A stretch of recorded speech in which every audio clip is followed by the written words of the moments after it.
miosis, o sea, lo contrario de la midriasis, broncoconstricción, bradicardia, excitación, lagrimeo, sudoración y salivación, ¿no es cierto? Entonces, este era el paciente húmedo. Entonces, se va a presentar con ansiedad, agitación, convulsiones, coma, bradicardia, pero puede ser también taquicardia, generalmente de tipo es bradicardia, miosis, salivación, sudoración, micción, diarrea, fasciculaciones y parálisis, ¿no? Entonces, este es el paciente contrario al anterior.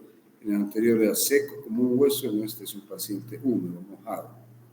Y el tratamiento de este tipo de intoxicaciones, soporte respiratorio o soporte de vida, el uso de atropina, que es un anticolinérgico justamente, el uso de regeneradores de la acetilcolinesterasa como la pralidoxima y la descontaminación del paciente, que eso incluye obviamente la remoción de la ropa, el lavado a presión de la piel y la descontaminación de la piel y de las mucosas.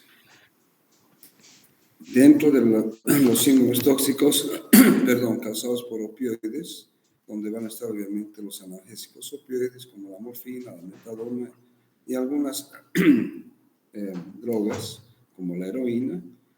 Sus características clínicas: letargo, sedación, bradicardia, hipotensión, hipoventilación, que esto establece el efecto tóxico más importante, la depresión respiratoria, la hipoventilación que puede llevar a la muerte, miosis, piel fría y una disminución de la actividad intestinal y flacidez, ¿no? Entonces, el tratamiento con antagonistas de los opioides como la naloxona, entre otros, y el soporte respiratorio y soporte de vida. Los salicilatos, la aspirina.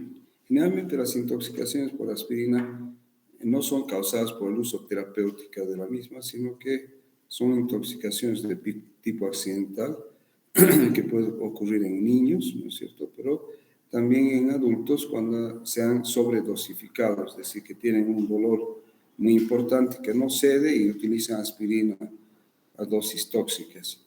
Entonces, la intoxicación por aspirina se caracteriza por confusión, letargo, coma, convulsiones, hiperventilación, hipertermia, deshidratación, hipocalemia, acidosis metabólica y desequilibrio aniónico. En este caso, fíjense de que a pesar de que la aspirina es un antitérmico, la intoxicación va a producir hipertermia, ¿no? Y la acidosis metabólica.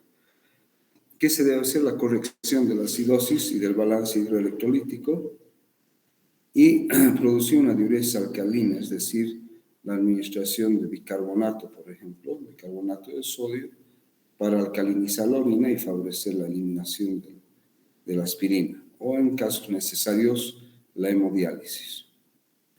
Bien, en el grupo farmacológico de hipnóticos sedantes, donde están los barbitúricos, las benzodiazepinas, el alcohol, inicialmente ellos producen la desinhibición inicial, ¿no? Eso pasa cuando uno está tomando trago, ¿no? Comienza después de una cierta cantidad de ingesta de alcohol, se desinhibe y empieza a actuar de otra manera.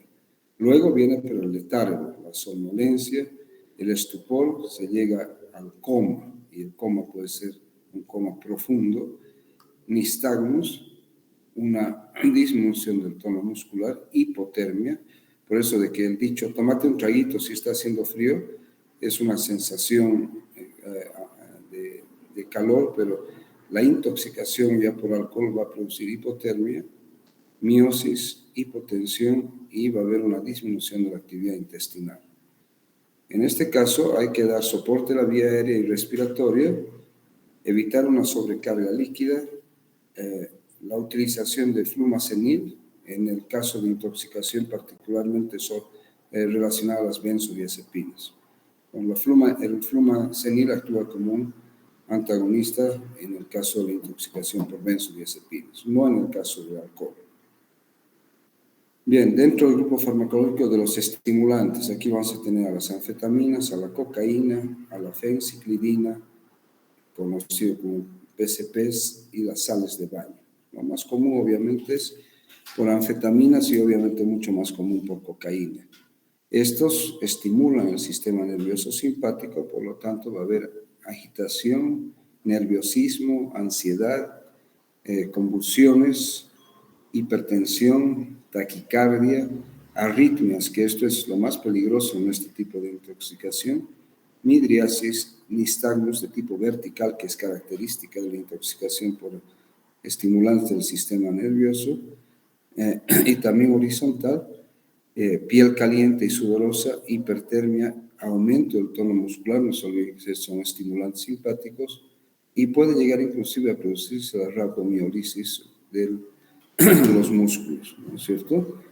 Entonces, en este caso hay que controlar las convulsiones con benzodiazepinas, el control de la hipertensión, control de la taquicardia, control de las arritmias y control de la hipertermia. Estos son más que todo de soporte de vida, ¿no es cierto? Bien, los inhibidores de la recaptación de la serotonina, donde están los antidepresivos, se van a caracterizar por temblores, hiperreflexia y diarrea leve, rigidez muscular severa, convulsiones febriles e inestabilidad cardiovascular. Ya en este caso se debe descontinuar la droga, terapia de soporte y el uso de ciproheptadina. Esto también es bastante común porque el uso de los antidepresivos que está tan difundido y su uso y abuso es muy importante a nivel mundial, ¿no es cierto?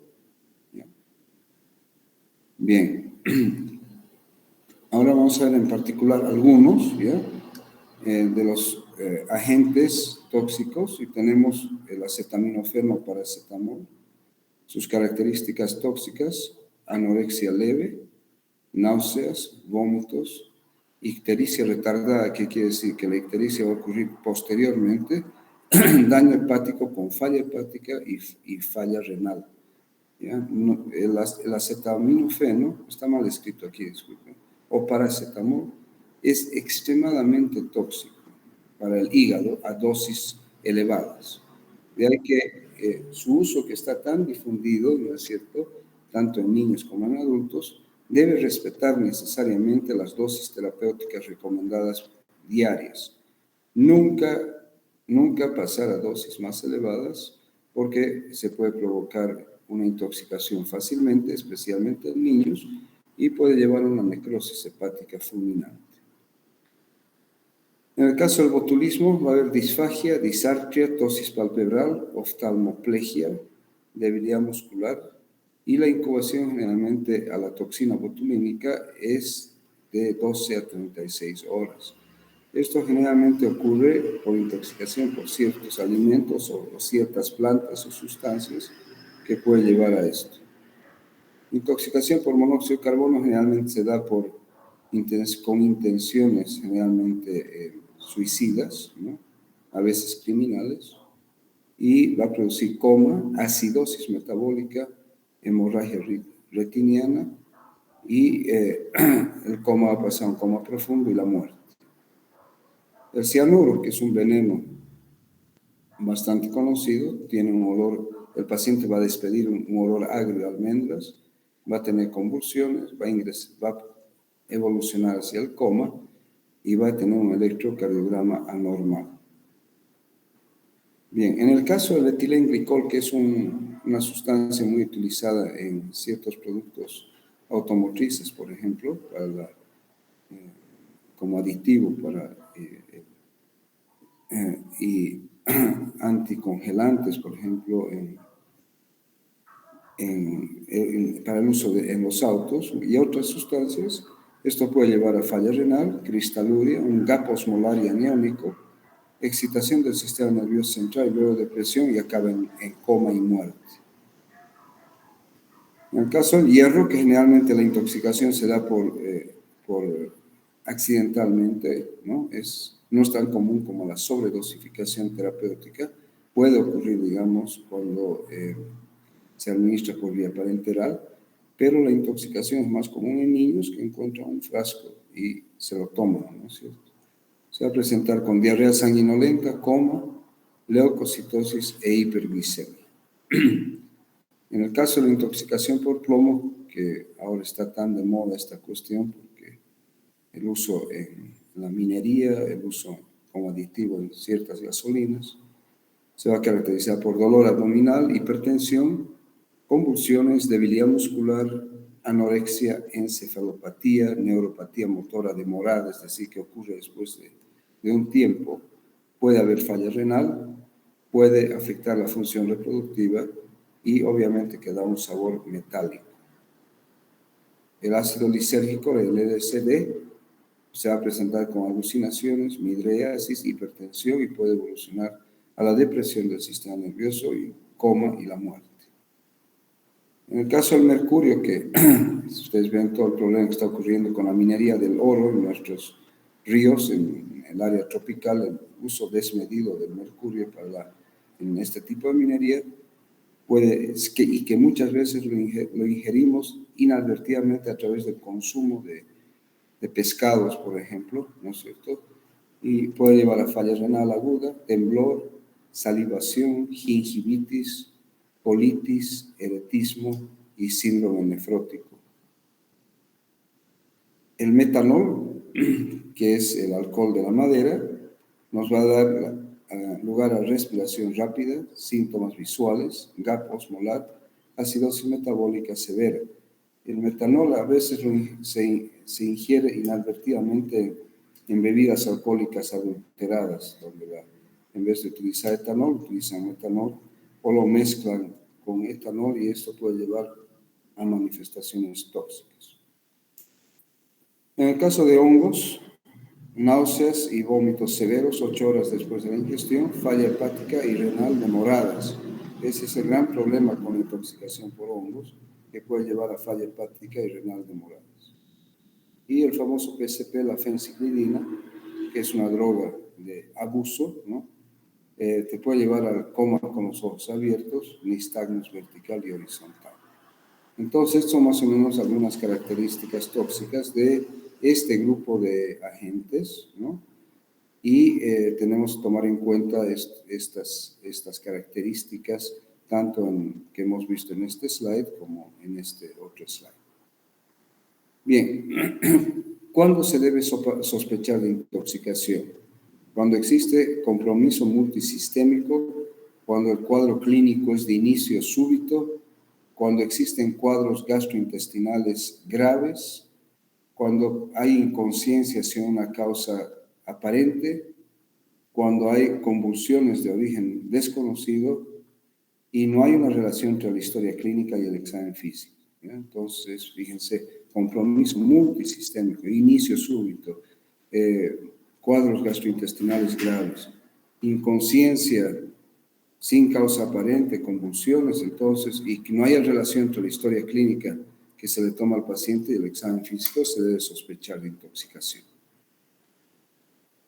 ¿Qué se debe consignar en el examen que uno hace en el paciente potencialmente intoxicado? Los signos vitales, obviamente, frecuencia cardíaca, presión arterial, frecuencia respiratoria y temperatura, y evaluar las 3 P's, la pupila, para ver si está miótica o midriática, el peristaltismo, si está deprimido o está estimulado, y la piel, si la piel está fría, si está caliente, si está seca, si está sudorosa, ¿no? Eso es importante. Entonces, las 3 P's en la evaluación, la pupila, el peristaltismo y la piel. Y como en las intoxicaciones puede estar afectada la función cardíaca, se debe tomar un electrocardiograma porque hemos visto que en algunos casos hay arritmias, hay taquicardias auriculares, taquicardias ventriculares, que pueden ser decurrentes de la intoxicación por distintas sustancias. Bien, entonces vamos a volver un poquito a los toxosíndromes, ¿no? De diagnóstico, y vamos a ver que en el caso de sedantes que ya habíamos visto, en el caso de opiáceos y alcohol, que todos estos 3 son depresores del sistema nervioso central, el paciente se va a presentar con 4 grados de intoxicación.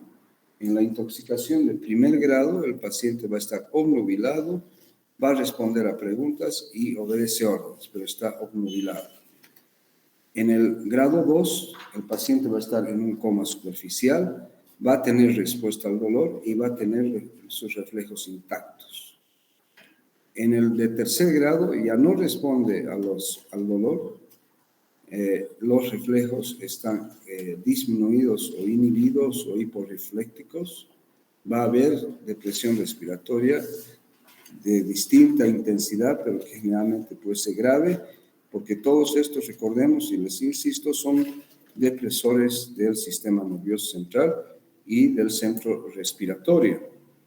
Y eso es tal vez uno de los efectos tóxicos más importantes de estos depresores del sistema nervioso central.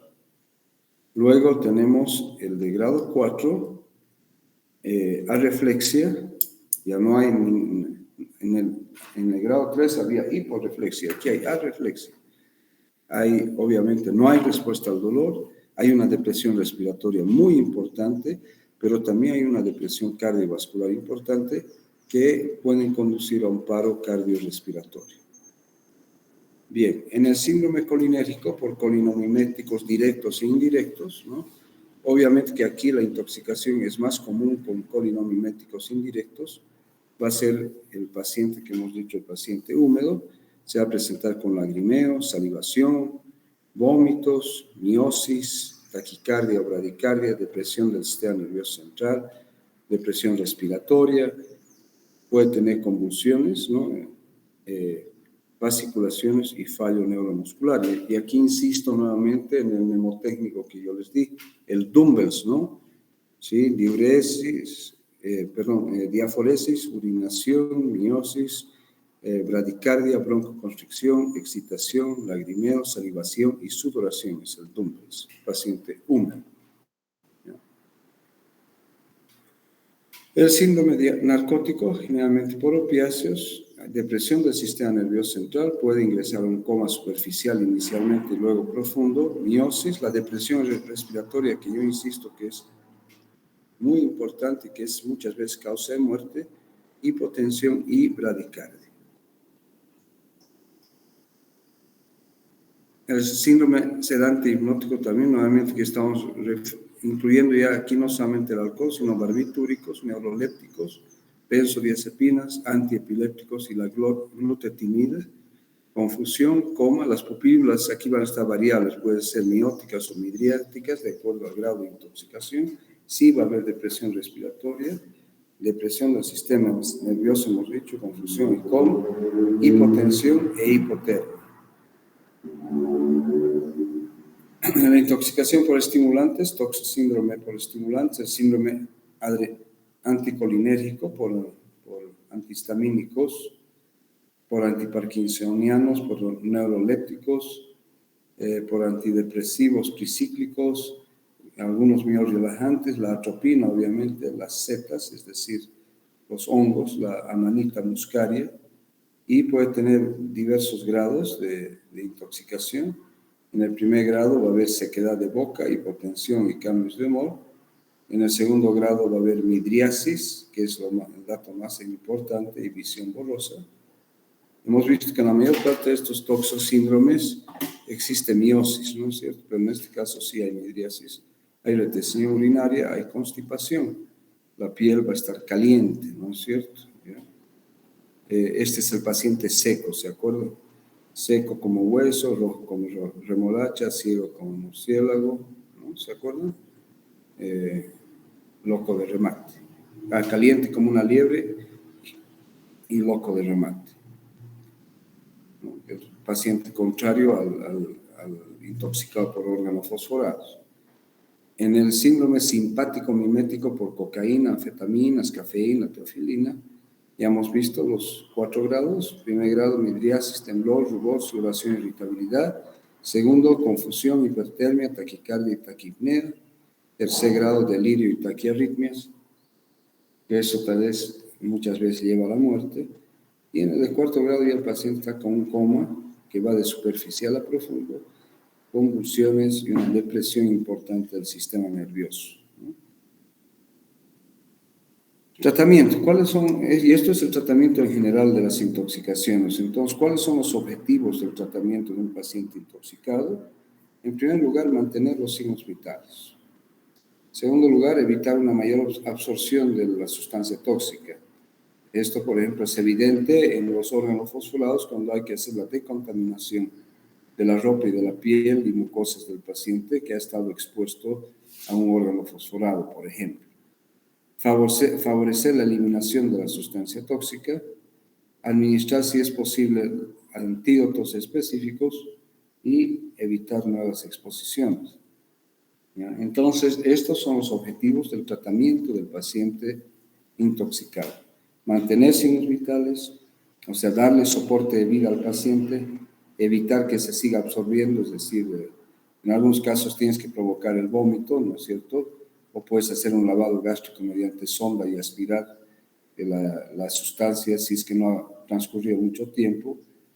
Favorecer la eliminación, como hemos dicho en el caso de la aspirina, alcalinizando la orina mediante administración de bicarbonato de sodio, administrar antídotos específicos, como en el caso de intoxicación por órganos fosforados, administrando, por ejemplo, la pralidoxima, que es un regenerador de la acetilcolinesterasa, y evitar nuevas exposiciones, o antídotos como en el caso de intoxicación por acetaminofeno o paracetamol, la administración de acetilcisteína inmediatamente, que es un mucolítico, pero que es un antídoto del paracetamol o del acetaminofeno.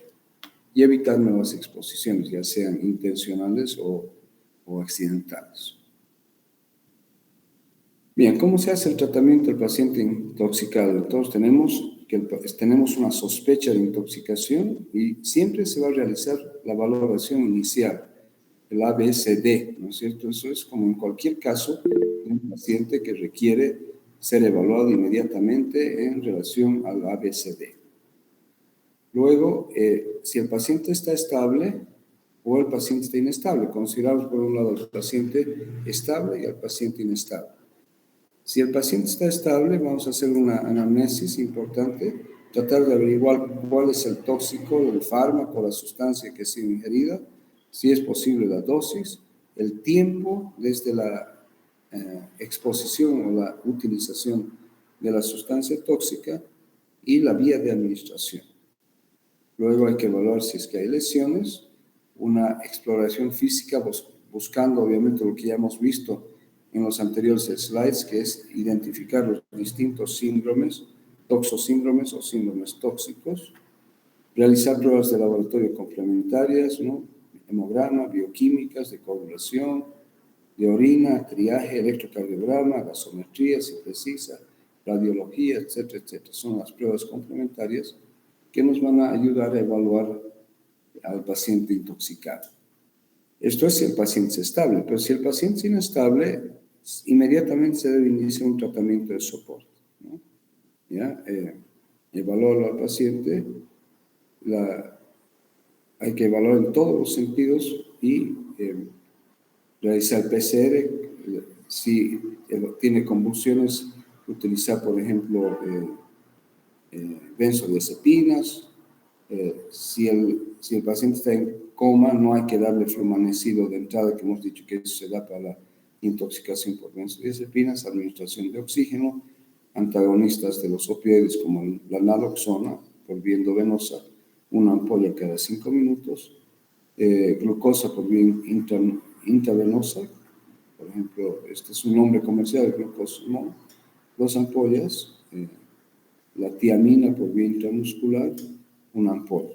Entonces, estos son ya del tratamiento del paciente que está inestable. Muy estable, bueno, hay que hacer todas las pruebas que nos permitan identificar la sustancia tóxica. Bien. En relación al tratamiento propiamente dicho, ¿no? Entonces, se van a incluir medidas de soporte y antídotos específicos cuando los haya, pero siempre medidas de soporte importantes, ¿no? ¿Qué se hace en la prevención de la absorción, ¿no?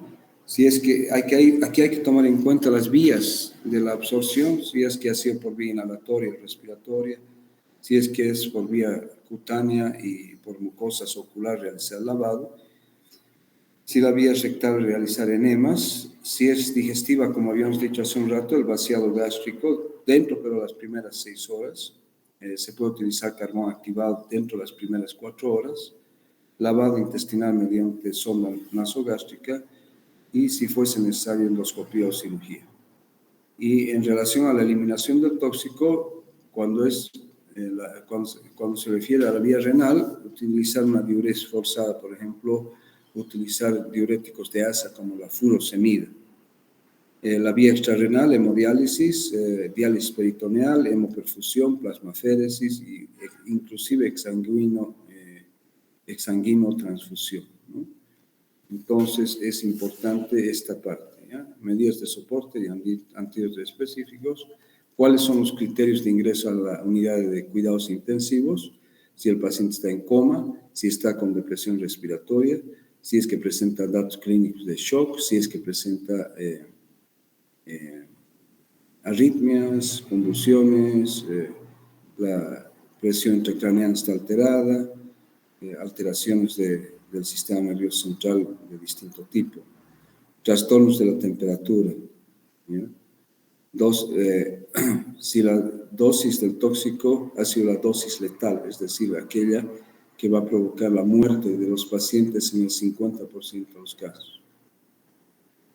Diálisis y otras medidas especiales. Falta de respuesta al tratamiento específico utilizado para tratar al paciente intoxicado y en vez de mejorar está empeorando.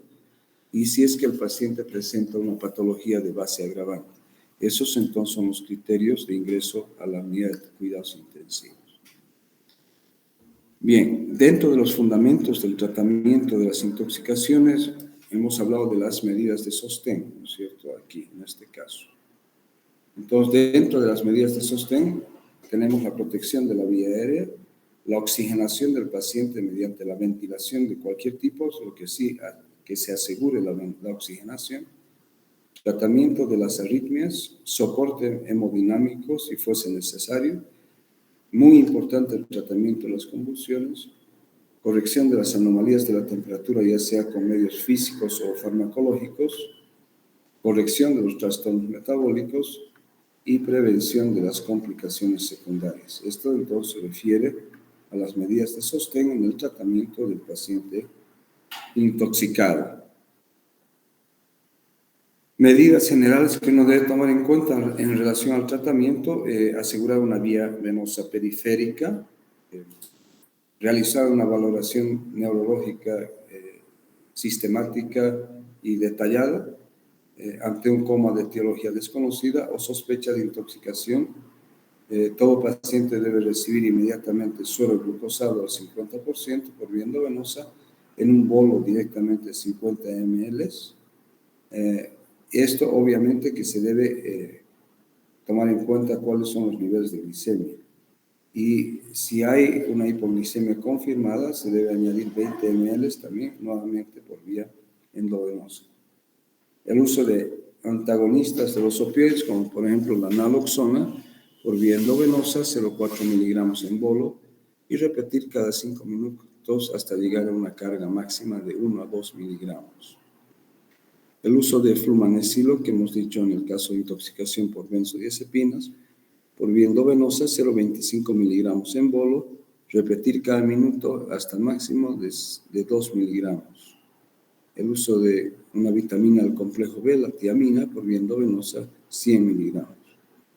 Y se debe hacer el control de la temperatura, ¿no?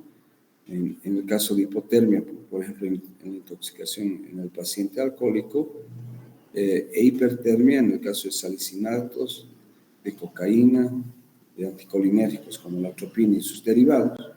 Estos se deben controlar, como yo os decía anteriormente, con medidas físicas. Y si es que ahí depende de que si el paciente está sintiendo, depende si el paciente está con frío o está con calor, ¿no? Entonces, si está frío el paciente, temperatura ambiente alta, una manta convencional o compresas frías si es que el paciente está caliente en el cuello, en las axilas, ingles, y el uso de un ventilador respectivamente, ¿no es cierto? Hay que tomar en cuenta entonces si es hipotermia o si es hipertermia y utilizar las medidas físicas correspondientes a cada caso. Prevención una mayor absorción del tóxico, entonces la descontaminación del aparato digestivo mediante el vómito inducido por jarabe de ipecacuana. Se puede realizar un lavado gástrico mediante la introducción de una sonda nasogástrica, el uso de carbón activado, la irrigación intestinal total, es decir, el lavado intestinal, la catarsis, la estimulación de la actividad intestinal, la dilución del contenido intestinal y, si fuese caso, la extracción endoscópica o quirúrgica de la sustancia tóxica. La descontaminación de otras localizaciones, descontaminación ocular, generalmente se hace con irrigación o lavado ocular mediante una jeringa con una aguja hipodérmica para lavarlo a presión.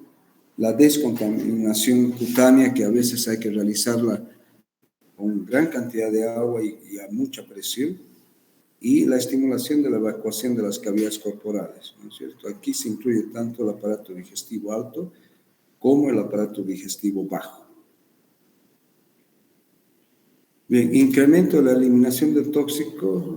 El carbón activado es muy útil en este sentido. A veces es necesaria la administración de varias dosis de carbón activado. La diuresis forzada, que ya les había dicho antes, con el uso de furosemida, por ejemplo. La modificación del pH urinario, como hemos visto en la intoxicación, por ejemplo, de la aspirina, mediante la alcalinización de la orina, administrando bicarbonato de sodio. La quelación, que vamos a ver dentro de un ratito, que la quelación son sustancias que se usan en general cuando se tiene intoxicación por metales, ¿no es cierto? La extracción extracorpórea, ya sea mediante diálisis peritoneal, hemodiálisis, hemoperfusión, hemofiltración, la plasmaféresis, inclusive la exsanguinotransfusión. Y la oxigenación hiperbárica, ¿no es cierto?, en pacientes que están con falla respiratoria importante. Bien, quelantes o secuestrantes, ¿no? Y es lo que les decía. El quelante o secuestrante deriva de la palabra del griego que significa pinza o garras, ¿no? O sea, quiere decir que son pinzas que van a agarrar a la sustancia tóxica. O son, por ejemplo, las pinzas como de un cangrejo que van a asegurar las sustancias tóxicas. O son sustancias que van a, entre comillas, secuestrar a la sustancia tóxica. Entonces, es un producto químico que tiene la propiedad de combinarse con iones positivos, bivalentes y trivalentes, formando compuestos estables, desprovistos de toxicidad y eliminables a través de la orina. Entonces, esto hay que tomar en cuenta. Producto químico que tiene la propiedad de combinarse con iones positivos, bivalentes y trivalentes, formando compuestos estables, desprovistos de toxicidad y eliminables a través de la orina. Compiten con los metales por grupos reactivos fisiológicos, evitando o revirtiendo los efectos tóxicos e incrementando su excreción. Y los quelantes vamos a ver que son muy importantes en la intoxicación por metales. Bien, aquí tenemos en este cuadro, en esta columna, la primera columna, el quelante, los usos clínicos y cuáles son los efectos adversos del uso de estos quelantes. Entonces tenemos en primer lugar al dimercaprol, que se utiliza en intoxicación por plomo, por arsénico y por mercurio, ¿ya? Entonces, dimercaprol. Como efectos adversos, hipertensión arterial, taquicardia, cefalea, náusea, vómitos, parestesias, fiebre y trombocitopenia. Entonces, aquí ya podemos inferir de que estos quelantes no necesariamente están desprovistos de efectos secundarios, ¿sí? Producen reacciones secundarias a su uso. El succimer se utiliza en intoxicación también por plomo, por arsénico y por mercurio, ¿ya? Como efectos adversos, reacciones adversas, distrés gastrointestinal, efectos sobre el sistema nervioso central, generalmente tipo de estimulación, rash y elevación de las enzimas hepáticas. El unitiol, también en lo mismo, intoxicación por plomo, por arsénico y por mercurio. En sus reacciones adversas va a tener reacciones hematológicas, puede provocar vasodilatación y a través de esta vasodilatación llevar a la hipotensión. La penicilamina, que se utiliza en la intoxicación por arsénico y por mercurio, ¿no? Aquí ya no estamos viendo el plomo. Puede provocar nefrotoxicidad, proteinuria, pancitopenia, disfunción autoinmune, síndrome tipo lupus, anemia y anemia hemolítica. La penicilamina, intoxicación por arsénico y mercurio. El EDTA o el ácido diaminotetraacético se utiliza en la intoxicación por plomo. Puede provocar neurotoxicidad, necrosis tubular renal aguda y cardiotoxicidad. Y la deferoxamina y el defaracilox, esta se utiliza en intoxicaciones por hierro o en pacientes en los cuales se ha estado administrando hierro a dosis altas y que lleven a una sobrecarga del hierro, ¿no?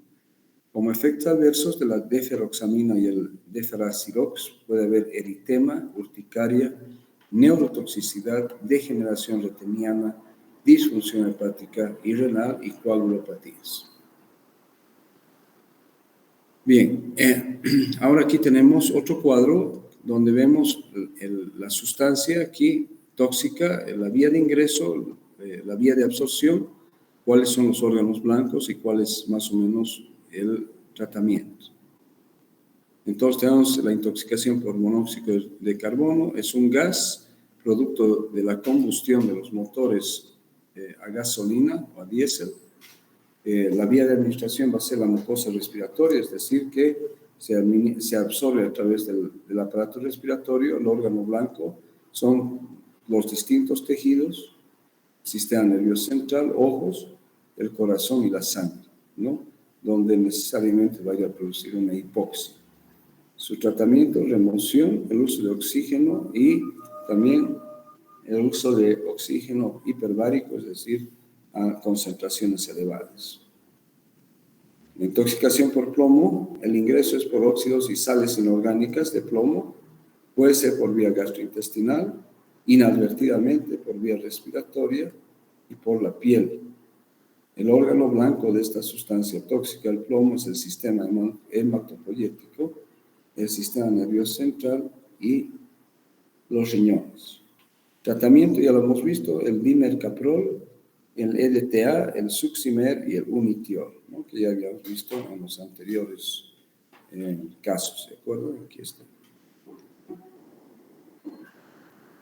Bien, en la intoxicación por arsénico, el ingreso es por sales, mediante sales inorgánicas, la vía de absorción son las mucosas, el órgano blanco son los capilares sanguíneos, el sistema gastrointestinal y el sistema hematopoyético. Lleva a una hipoxia, es decir, a una asfixia tisular. Tratamiento: dimercaprol, unitiol, succimer y penicilamina. En el caso de intoxicación por mercurio, el ingreso es en forma elemental de sales inorgánicas. La vía de absorción es por vía inhalatoria o gastrointestinal, más comúnmente por vía gastrointestinal.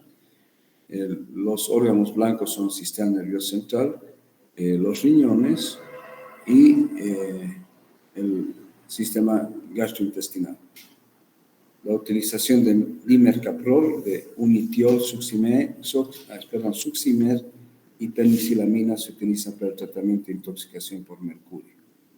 Y en el caso de la intoxicación del hierro, el ingreso es como suplementos de hierro, ya hemos dicho, a veces por uso sobrecarga terapéutica, pero muchas veces también como ingestión accidental. La vía de absorción va a ser la vía gastrointestinal. El órgano blanco es el sistema gastrointestinal, la sangre y el sistema nervioso central. Y aquí hemos dicho que tenemos dos sustancias para el tratamiento, que es la deferoxamina y el deferacilox, que ya los habíamos visto antes.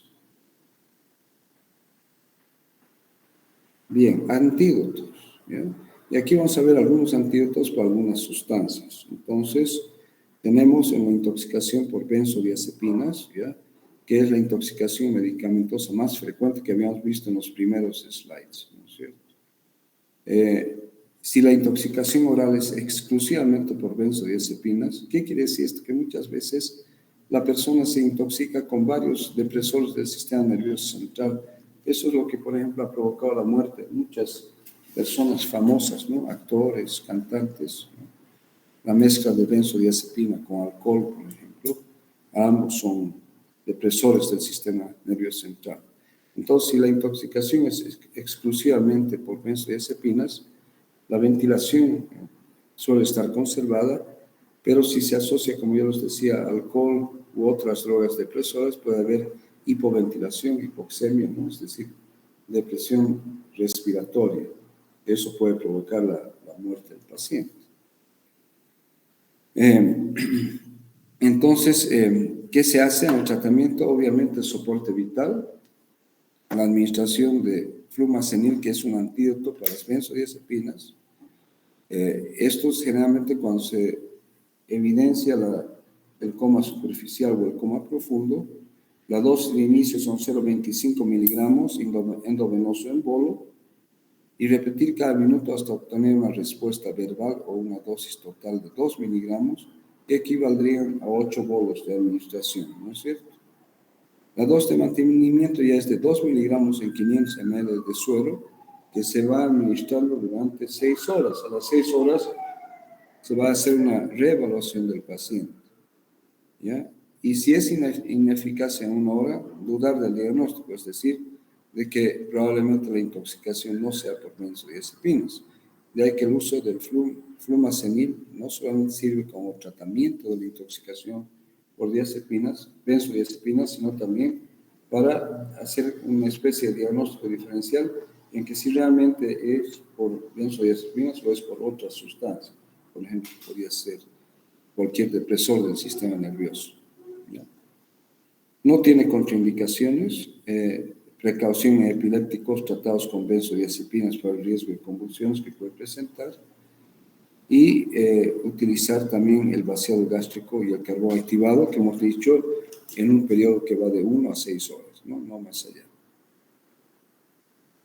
La intoxicación por paracetamol o acetaminofeno, las primeras manifestaciones de la intoxicación son inespecíficas y aquí hay que tomar en cuenta que no son predictoras de la toxicidad hepática y consisten generalmente en náuseas, vómitos, sudoración y palidez 24 horas después de la ingesta. De ahí que el efecto tóxico del paracetamol o acetaminofeno a veces no se evidencia inmediatamente. Entonces, hay que estar muy atentos porque el tratamiento debe ser rápido, ¿no? Por el daño hepático que puede producir el acetaminofeno, ¿ya? Con la toxicidad hepática se puede manifestar a las 36 a 48 horas de la ingesta. Los datos analíticos de hepatotoxicidad consisten en elevación de las enzimas hepáticas. En los casos graves, el TP y la bilirrubina con hiperamoniemia final, ¿no? Es decir, el paciente evoluciona, si no se trata, a una necrosis hepática fulminante que obviamente lo va a conducir a la muerte. Vamos a tomar en cuenta de que las primeras 24 horas son extremadamente importantes para actuar cuando existe una intoxicación por acetaminofeno, que les he dicho que es más común en niños por ingesta accidental de el fármaco mediante que encontraron un frasco y como es de color bonito y de sabor agradable, se lo tomaron todo. Bien, entonces, en el caso del acetaminofeno, el antídoto específico es la acetilcisteína. Recordad que el acetaminofeno es metabolizado en parte por la citocromo P450 para formar metabolitos electrofílicos extremadamente reactivos, los cuales pueden unirse en forma covalente con constituyentes celulares en el hepatocito, donde son formados resultando en una necrosis hepática fulminante, ¿ya? Este tipo de compuestos electrofílicos son normalmente desintoxicados por la unión al glutatión hepático, ¿no es cierto? Esto utiliza una fase metabólica de segundo paso Y en la sobredosis del acetaminofeno, las reservas de glutatión son inadecuadas o son consumidas por la sobrecarga tóxica, ¿no? Y por lo tanto ya no se satura este sistema metabólico de eliminación y da lugar a la formación de más metabolitos y de más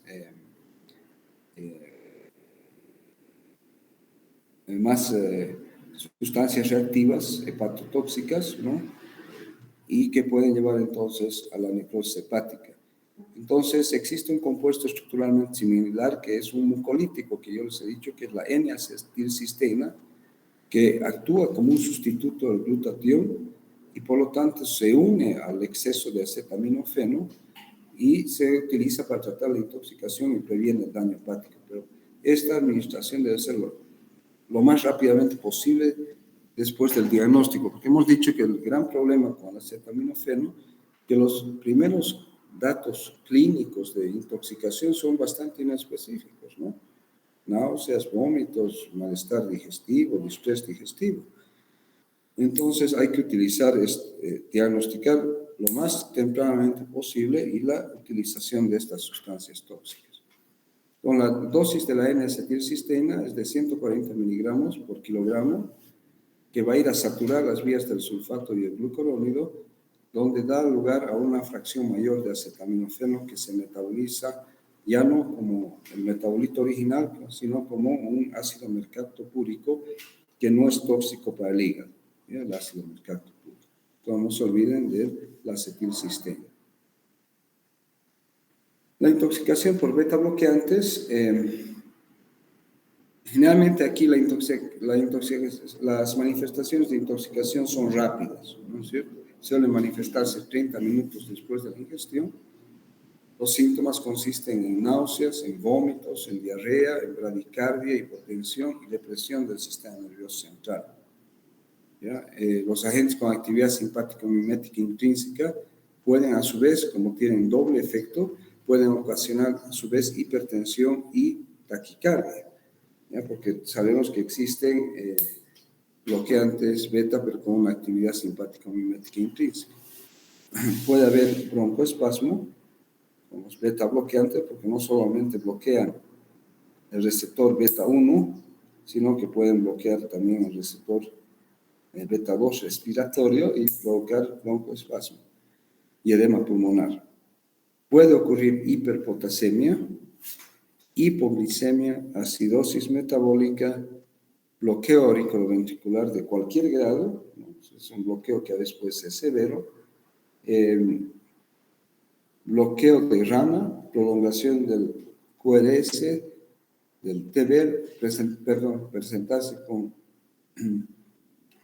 distintos tipos de arritmias, tanto a nivel ventricular como una taquicardia ventricular, una fibrilación ventricular y evolucionar a una dorsalia de Pointes y acabar en una asistolia. De que el diagnóstico es muy importante y el tratamiento rápido también es extremadamente importante.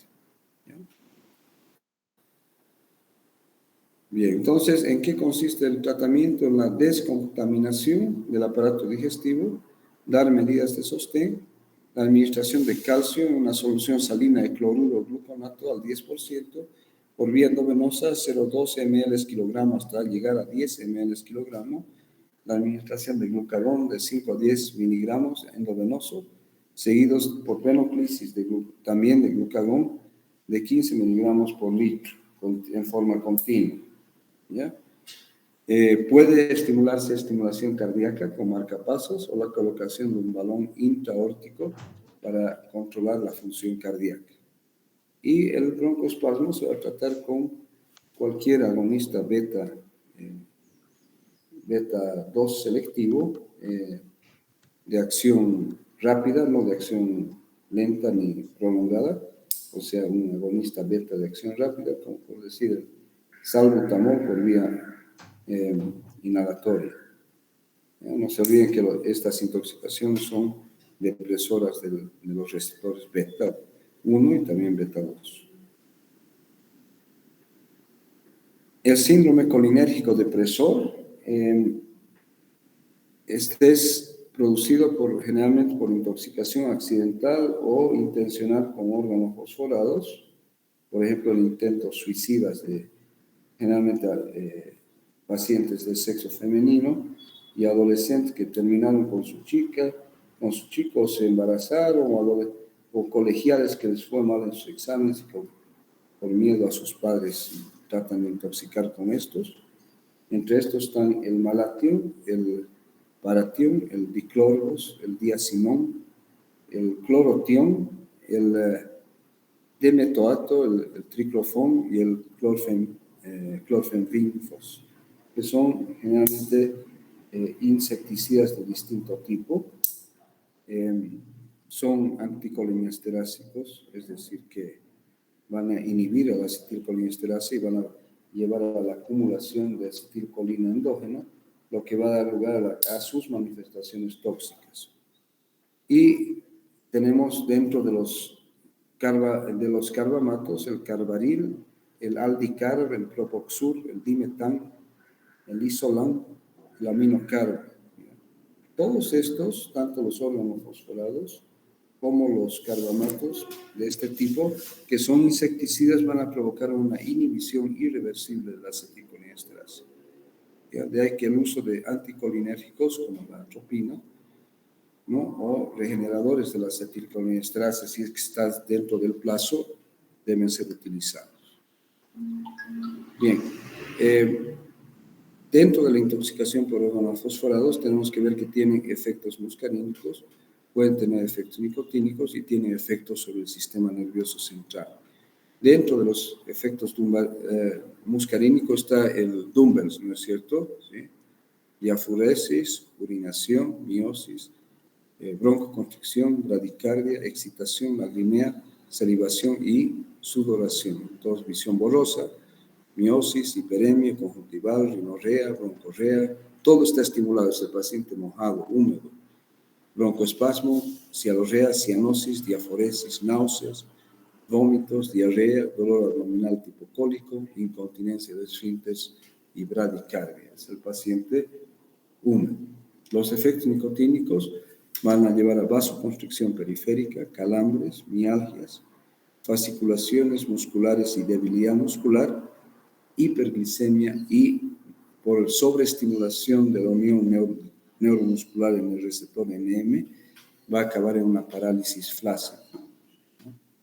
Existe en este punto un síndrome que se conoce con el nombre de síndrome intermedio, que ocurre más o menos en el 57% de los pacientes intoxicados, aparece de 24 a 48 horas después de la exposición en pacientes con inhibición prolongada de la colinesterasa, ¿no? Generalmente son pacientes que han sufrido una intoxicación severa con órganos fosforados y se caracteriza por debilidad y a veces por parálisis de los músculos proximales de las extremidades, de los flexores del cuello, de la lengua, de la faringe, de los músculos respiratorios y de los pares craneales, especialmente del sexto par craneal.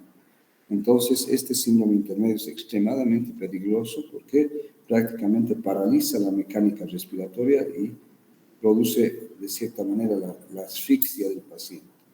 Hay que estar atentos a este síndrome intermedio. Los efectos sobre el sistema nervioso central: cefalea, ansiedad, confusión, irritabilidad, alteración del estado de conciencia, ataxia, depresión respiratoria, convulsiones y puede acabar en coma. Y ahí hay otro síndrome que es la neuropatía retardada, que se presenta principalmente con insecticidas que tienen en su composición el flúor. Se inicia, fíjense, esto ya es retardado entre 1 a 4 semanas después de la exposición a tóxico, afecta una enzima axonal conocida como estereasa neurotóxica e incremento del calcio intracelular que lleva a una degeneración de los axones. Y al degenerar los axones se compromete obviamente la función neurológica y neuromuscular. Entonces presenta como una neuropatía motora flácida ascendente, tipo el Guillain-Barré, que es de tipo viral. Esta es también ascendente, que va progresando y puede llevar a una parálisis de la musculatura respiratoria. Y su recuperación puede ser parcial o total en un tiempo largo, prolongado, que es de 6 a 12 meses de rehabilitación. ¿No es cierto? Entonces, esto hay que tener mucho cuidado porque puede presentarse en este tipo de intoxicaciones. Y generalmente no hay mucho que se pueda hacer para evitarlo. Tratamiento, ¿ya? Para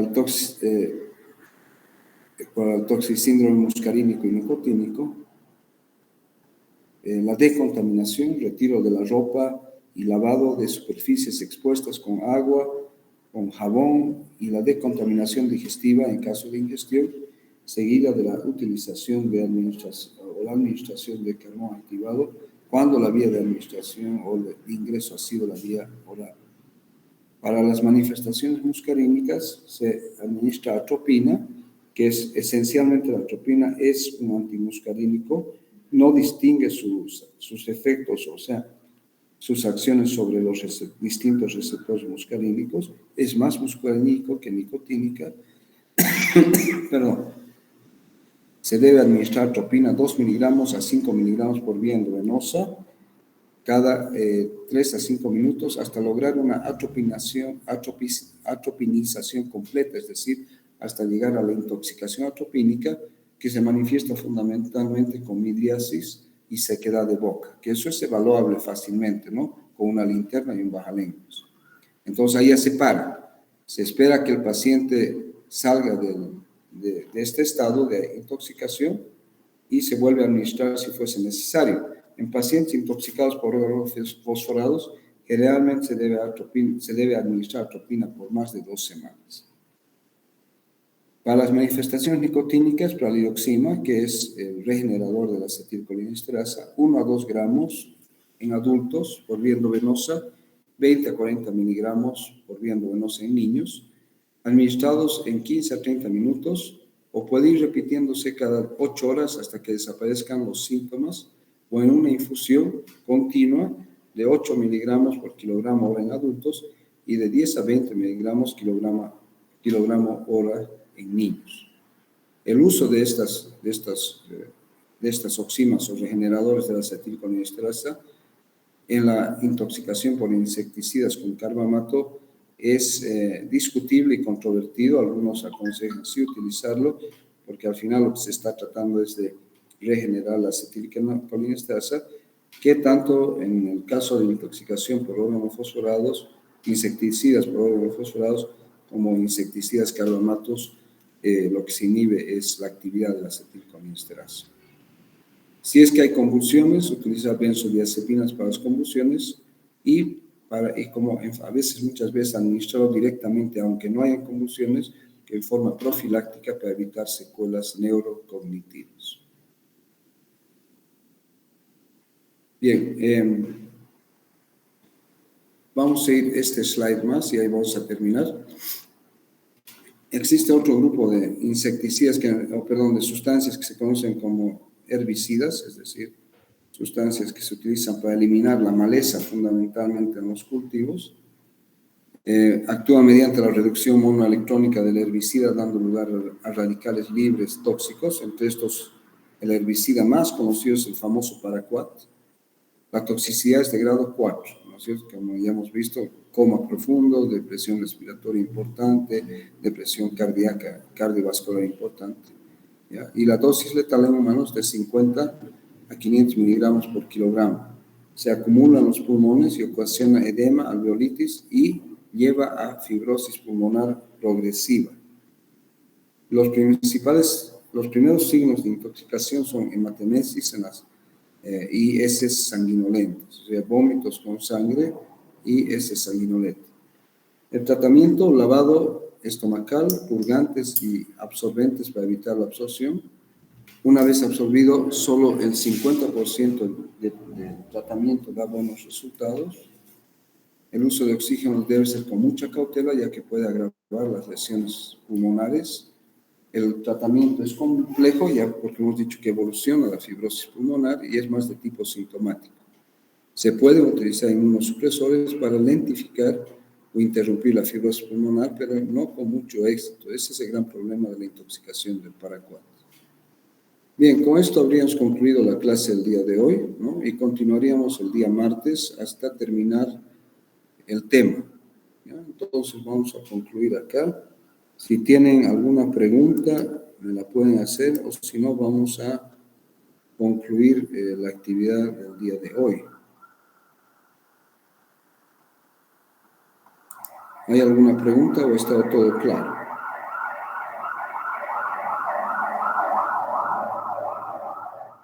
Hola, escucho, Katia, dime.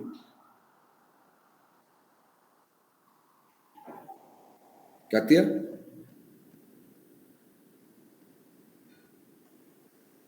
Te estoy escuchando. Katia Quiroga levantó la mano. Bueno, quisiera que me confirmen, por favor, Diego, que a vos siempre te hablo, ya han escuchado toda la clase, ¿ha estado bien? Sí, doctor, todo se escuchó.